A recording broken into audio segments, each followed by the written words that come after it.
Doctor Mohan Yadav ji की अध्यक्षता में अभी कैबिनेट की बैठक संपन्न हुई है और उसमें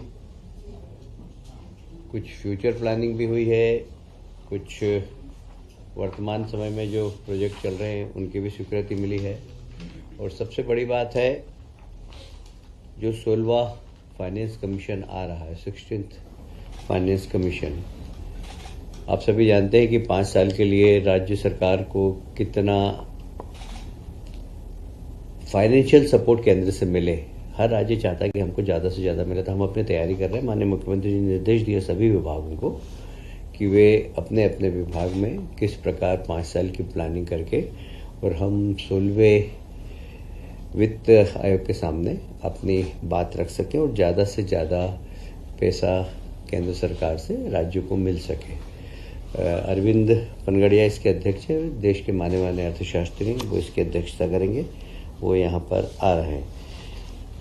मुझे कहते हुए बहुत गर्व है कि जहाँ हमारे देश के प्रधानमंत्री का एक ध्येय वाक्य रहता है, ज्ञान पर ध्यान, और ज्ञान से उनका तात्पर्य है गरीब, युवा, अन्नदाता, किसान और नारी शक्ति। तो ये ज्ञान से ध्यान पे हमारी सरकार ने शुरुआत प्रारंभ कर दी है। माननीय मुख्यमंत्री जी के निर्देश पर हम युवाओं को एक नई दिशा, उनके कौशल का सही उपयोग, उनकी आर्थिक स्थिति सही हो, उनको गुणवत्ता वाली शिक्षा मिले, अच्छा स्किल डेवलपमेंट हो, इस दिशा में एक समेकित तकनीकी शिक्षा विभाग, कौशल विभाग, कौशल और रोजगार विभाग तथा युवा खेल कल्याण विभाग, तीनों विभाग मिलकर और स्वामी विवेकानंद जयंती पर स्वामी विवेकानंद युवा शक्ति मिशन प्रारंभ करने वाले हैं। इसका उद्देश्य होगा युवा का सर्वांगीण विकास, शिक्षा के क्षेत्र में भी युवा आगे बढ़े, कौशल के क्षेत्र में भी युवा आगे बढ़े और वो रोजगार से कैसे जल्दी से जल्दी जुड़े। जैसे हमारे माननीय प्रधानमंत्री जी का मिशन है नई शिक्षा नीति के माध्यम से कि शिक्षा रोजगार देने वाली हो और हमारा युवा भी रोजगार देने वाला बने। तो इसी को ध्यान में रखते हुए स्वामी विवेकानंद युवा शक्ति मिशन प्रारंभ करने वाले हम 12 तारीख को। इसमें सभी विभागों से बाकी इसके सदस्य रहेंगे, पर मूल रूप से तकनीकी शिक्षा, कौशल विभाग, रोजगार विभाग और युवा कल्याण विभाग इसको हेड करेंगे और ये सब मिलकर और सब विभागों से तालमेल करके हम सिर्फ युवाओं को फोकस करेंगे। कुल मिलाकर युवाओं का आत्मविश्वास बढ़ाना मध्य प्रदेश के अंदर। देखिए, आज भारत देश का सबसे युवा, दुनिया का सबसे युवा देश कहलाता है। हमारे यहाँ 27% आबादी युवाओं की है और युवाओं को आत्मनिर्भर बनाना, उनकी ऊर्जा का सदुपयोग करना, उसमें मध्य प्रदेश एक मिशन की तरह ले रहा है। मुझे बहुत प्रसन्नता है माननीय मुख्यमंत्री जी ने इस मिशन को बहुत गंभीरता से लिया और सभी माननीय मंत्रियों से अनुरोध किया कि अपने अपने विभाग में भी हम युवाओं को किस प्रकार जोड़कर रोजगार दे सकें, इसके लिए काम करने के हमें निर्देश दिए हैं। जैसे अब प्रतिस्पर्धा की तैयारी करना, तो तैयारी करने के लिए हमने अनुसूचित जाति और जनजाति के बच्चों के लिए कोचिंग क्लास तो हमने चलाई थी, पर फिर भी कुछ सिलेक्टिव ऐसे गरीब विद्यार्थी हों, चाहे वो अनुसूचित जाति जनजाति के नहीं हो, वे यदि प्रतिस्पर्धा में भाग लेना चाहें और उन्हें कोचिंग की आवश्यकता है तो सरकार वो भी उपलब्ध कराएगी।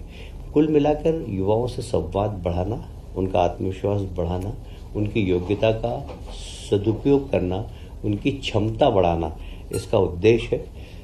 युवा शक्ति को रचनात्मक दिशा में ले जाना, ये इसका मूल उद्देश्य है। मैं समझता हूँ कि हम इस मिशन के लिए सरकार बिल्कुल जहाँ वित्त की व्यवस्था करना होगी वो वित्त की व्यवस्था भी हम करेंगे। एक और आज महत्वपूर्ण निर्णय लिया, जैसे हमारे देश के प्रधानमंत्री हमेशा कहते हैं कि किसानों की आय दुगनी करना।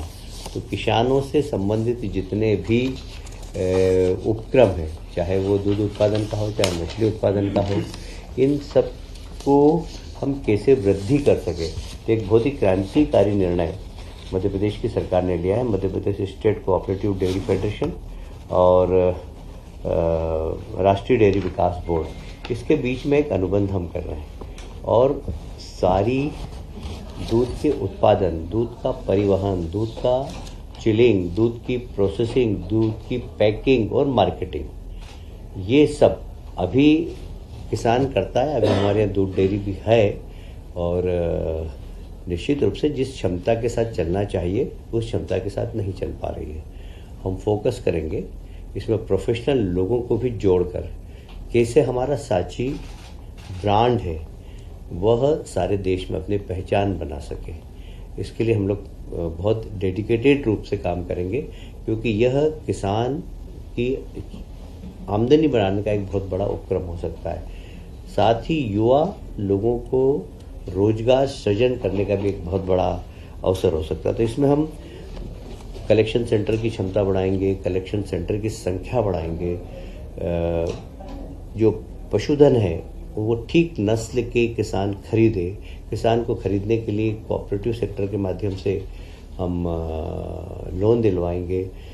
प्रत्येक गांव के अंदर हमारे केंद्रीय सहकारिता मंत्री ने कहा है कि हर गांव के अंदर एक सहकारी समिति होना चाहिए। हमारे यहाँ 53,000 गांव है, सब में सहकारिता समिति बने, जिसमें दूध उत्पादन सहकारी समिति भी बने। तो हर गांव के अंदर दूध का उत्पादन हो, अच्छी नस्ल के जानवर पहुँचे, उन जानवरों को खरीदने के लिए कोऑपरेटिव सेक्टर से लोन मिले, उनका दूध समय पर खरीदा जाए, उस स्थान पर जो चिलिंग प्लांट हो वह परिवहन करके प्रोसेसिंग